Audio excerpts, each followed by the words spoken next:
우리에게 주시는 하나님의 말씀은 열왕기하 9장 1절에서 13절의 말씀으로 예후의 기름 부음 심판의 시작이라는 제목으로 말씀을 함께 나누도록 하겠습니다. 오늘 우리가 읽은 열왕기하 9장은 엘리사의 사역을 중심으로 유다와 이스라엘 두 왕국의 분열 왕국 시대 역사를 다루고 있는데, 전반부 1장에서 8장까지의 내용은 이제 엘리사 초기 주요 그런 사역과 남북 네 왕의 통치에 대해서 다루고 있었고, 오늘 우리가 살펴볼 9장에서 10장까지의 말씀은 이제 이스라엘의 왕으로 기름받는 예후와 하나님을 대적한 아합 왕의 심판과 몰락의 예언의 성취가 이루어지고 있다는 것을 우리에게 알려주고 있습니다. 오늘 본문 앞전에서는 요람이 이제 길르앗 라몬에서 하사엘과 싸우다가 부상을 입고 치료차 이스르엘에서 있었고, 또 아하시아는 요람을 보기 위하여서 그곳에 함께 내려가 있었던 그러한 상황이었습니다. 오늘 본문 1절을 보게 되면 이제 마침내 엘리사가 이제 선지자의 제자 중 하나를 불러서 길르앗 라모스로 가서 예후를 이스라엘 왕으로 삼으라라고 명령하고 있는 것을 보게 됩니다. 엘리사는 왕이 다친 때를 이용해서 아합 왕조에 대한 하나님의 심판이 시작될 수 있도록 지금 명령을 하고 있는 것이죠. 특별히 여기에서는 엘리사가 세 개의 명령을 이야기하고 있는데, 그것은 우리가 본문을 보게 되면 허리에 띠를 띠라, 또 기름병을 취하라, 길르앗 라못으로 가라라고 하는 이 세 가지 명령을 하고 있는데, 이 명령은 바로 하나님의 말씀이 이루어지는 예언의 신속함을 우리에게 보여주고 있는 것이죠. 그래서 먼저 허리에 띠를 동이라라고 하는 말은, 당시 히브리 사람들은 보통 이제 통이 된 옷을 주로 입었다고 하는데, 본문에서는 긴박한 상황에 용이하도록 띠를 동이라는 표현을 이렇게 우리에게 알려주고 있는 것이죠. 또 두 번째로 기름병을 취하라 라고 하는 말은 새로운 왕을 세우기 위해서 이렇게 기름을 붓는 중요한 일을 맡기는 장면을 보여주고 있습니다. 마지막으로 길르앗 라못으로 가라 라고 하는 이 명령은 북이스라엘과 남유다의 연합군이 아람왕 하사엘과 싸운 장소였는데, 예후가 지금 요람의 전권을 위임받아서 길르앗 라못에서 계속 전쟁을 수행하고 있었음을 보여주고 있는 것이죠.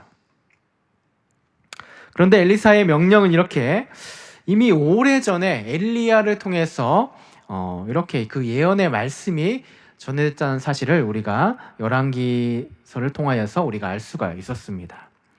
그래서 어찌 보면은 이미 잊혀질 정도로 지연되었던 예언이었지 않나라고 생각될 수가 있는 것이죠. 그런데 오늘 본문의 말씀을 보게 되면 신속하게 그 일을 처리하도록 지금 명령하고 있음을 보여주고 있습니다. 곧 이것은 우리에게 무엇을 의미하고 있는 것일까요? 이를 통해 우리는 하나님의 일들이 때로는 우리가 보기에는 지연되는 것처럼 또는 멀리 있는 것처럼 보일 때가 있는데, 하나님께서는 인간의 역사를 그저 방관하시고 또 멀리 내버려 두는 것이 아니라 여전히 하나님의 계획과 섭리 가운데 우리 가운데 붙들고 계시고, 그 역사의 방향을 그분의 뜻 가운데 반드시 이루어 주시는 분이심을 우리에게 보여주고 있는 것이죠. 또 본문 말씀을 보게 되면 특별히 엘리사는 자신이 아니라 지금 그의 선지자의 제자들을 보내고 있는 것을 보고 있는데, 왜 이렇게 엘리사는 그의 제자를 보내고 있는 것일까요?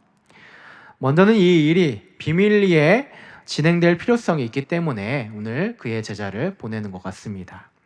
사실 이 일은 요람의 입장에서 볼 때에는 어떻게 보면 반역의 시기이지 않을까라고 생각되어지는 것이죠.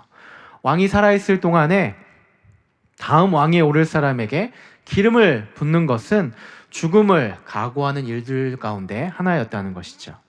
그렇기 때문에 모든 일들이 한치의 오차도 없이 수행되기 위해서 당시에 이렇게 엘리사보다는 젊은 자신의 제자가 이 일을 신속히 수행함이 마땅하다고 생각했을 것입니다.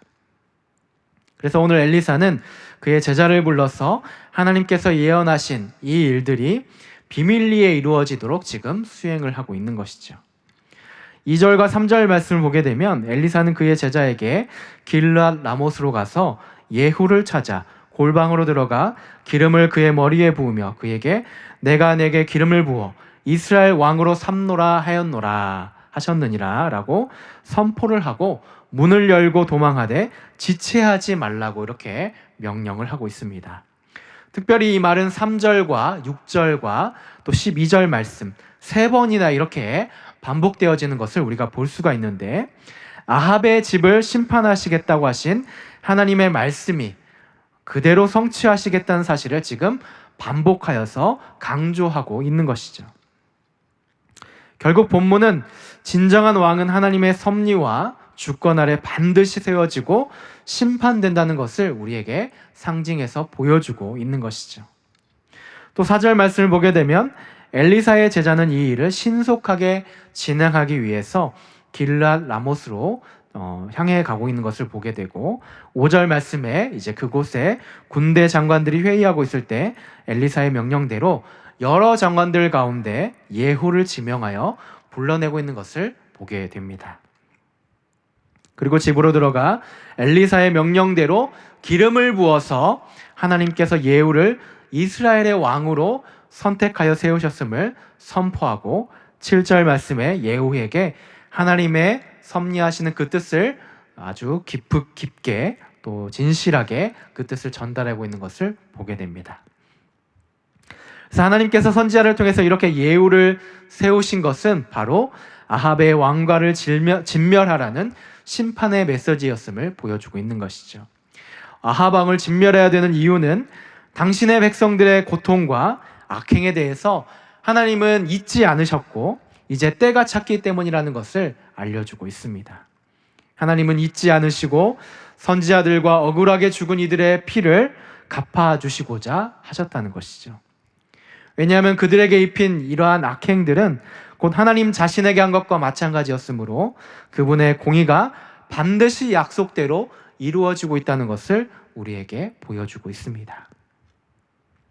이렇게 예후는 이스라엘을 바알과 아세라를 섬기는 길로 인도한 이 아합의 왕가를 하나님을 대신해서 척결하고 또 여호와의 신앙의 재건을 수행하도록 북이스라엘의 왕으로 기름 부음을 받게 되는 장면을 우리가 보게 됩니다. 우리는 본문을 살펴보면서 우리가 살아가고 있는 이 시대도 아합의 때와 다르지 않다는 것을 우리가 생각해 볼 수 있을 것 같습니다. 많은 이단들이 여전히 우리 가운데 득세하고 있고 또 세상의 가치가 우리를 미혹하고 있는 이 시대를 우리도 살아가고 있다는 것이죠.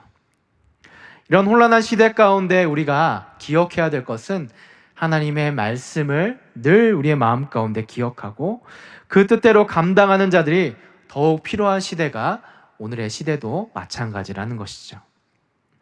그러나 어떻습니까? 많은 이들이 하나님을 바라보지 못하고 이 세상이 추구하는 것들을 바라보면서 유혹에 넘어지고 있다는 것이죠. 아마도 우리가 이렇게 유혹에 넘어지는 것은 이 세상이 추구하는 것들이 가만히 우리 가운데 들어와 있기 때문에, 또는 죄악에 대한 영적인 민감함들이 우리 가운데 우리를 흐려지게 만들고 있기 때문이지 않을까 생각되는 것입니다. 그러므로 우리는 영적으로 항상 우리가 깨어있고 분별하여서 하나님의 거룩하신 뜻을 감당할 수 있는 우리 귀한 성도님들이 되시기를 바랍니다. 이렇게 엘리사 선지자의 제자는 하나님의 명령대로 예후에게 기름을 붓고 그의 말씀을 선포하고 난 뒤에 엘리사의 말대로 지체하지 않고 그것을 빠져나가고 있음을 보여주고 있습니다. 그러자 11절 말씀에 예후와 함께 있는 자들이 예후에게 이렇게 말을 하고 있습니다. 평안하냐라고 이렇게 말을 하고 있는 것이죠. 곧 이 말은 진행된 상황을 묻는 표현으로서 일이 어떻게 진행이 되었느냐 또는 별일이 없었느냐라는 의미로도 사용될 수 있을 것 같습니다. 그러면서 함께 있는 자들이 말하기를 이렇게 질문을 하고 있는 것이죠. 그 미친 자가 무슨 까닭으로 그대에게 왔더냐라고 이렇게 질문을 하고 있는 것이죠. 그러니까 그들이 물었던 이 표현은 한마디로 그 모든 것들을 가볍게 여기고 때로는 조롱하듯이 그 일들에 대해서 예후에게 지금 묻고 있었다는 것이죠. 그러나 예후는 어떻습니까?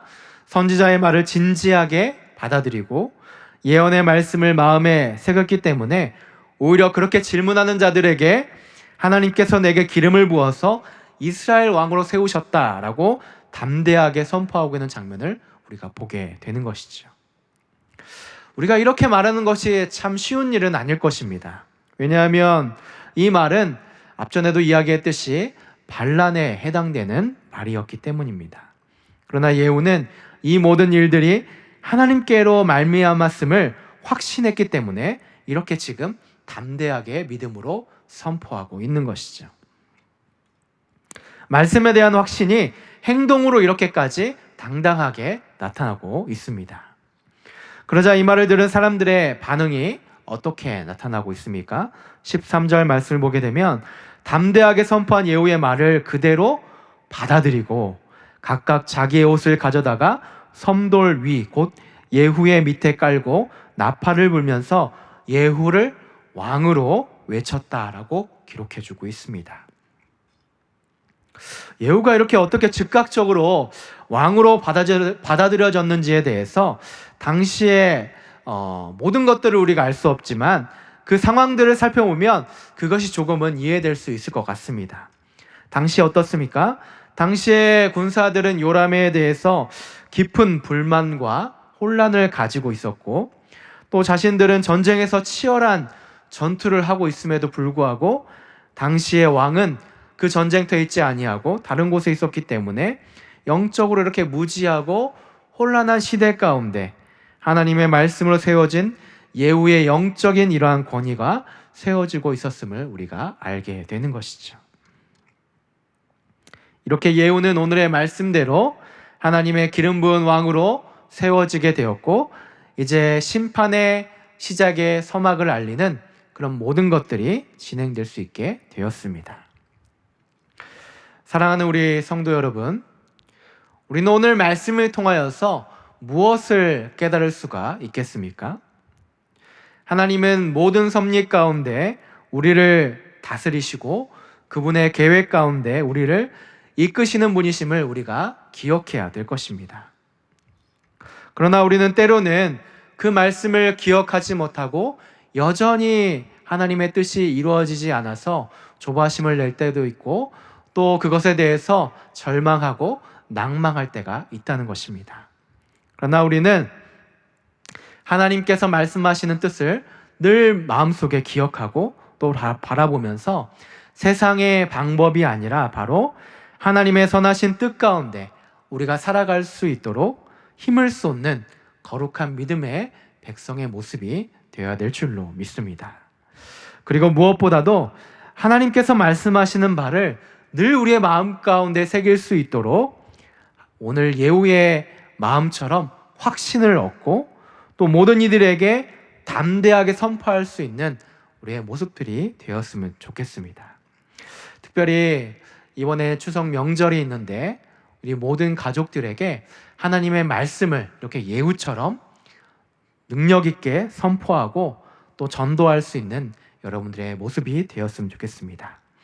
오늘 주신 말씀을 기억하면서 오늘 우리에게 허락하신 이 귀한 하루도 믿음으로 하나님의 뜻을 선포하고 또 그 뜻대로 살아가시는 우리 귀한 성도님들 되시기를 주님의 이름으로 축복하고 축원합니다.